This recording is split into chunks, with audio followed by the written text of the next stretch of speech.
বাজার ঘুরেতে কিভাবে আপনি একটি সেলার অ্যাকাউন্ট করবেন তার জন্য আজকের ভিডিওটি। সর্বপ্রথম আপনারা লগইন অপশনে চলে আসবেন। লগইন অপশন থেকে নিচে আসবেন। নিচে আসার পর এখানে রেজিস্ট্রেশন নামে একটি অপশন দেখতে পাবেন। সেই রেজিস্ট্রেশন অপশনে ক্লিক করবেন। রেজিস্ট্রেশনে ক্লিক করার পর আপনারা দেখতে পাবেন এখানে দুটি অপশন আছে, রিটেলার এবং সেলার।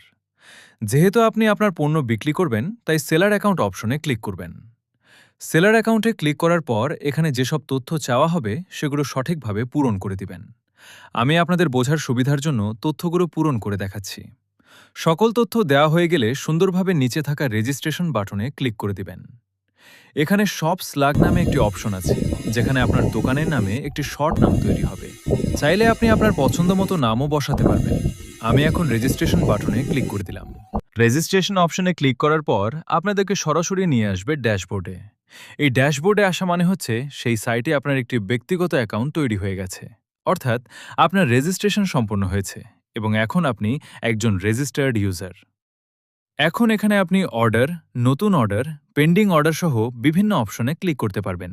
এছাড়াও আপনার অর্ডারসমূহ, অর্ডার ম্যানেজার, ওয়ালেট এবং অন্যান্য সকল বিষয় এখান থেকে দেখতে পারবেন।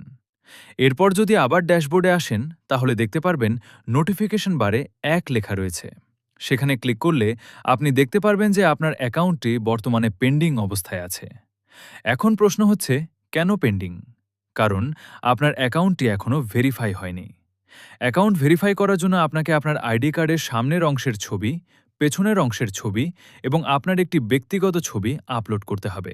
এরপর সাবমিট বাটনে ক্লিক করবেন।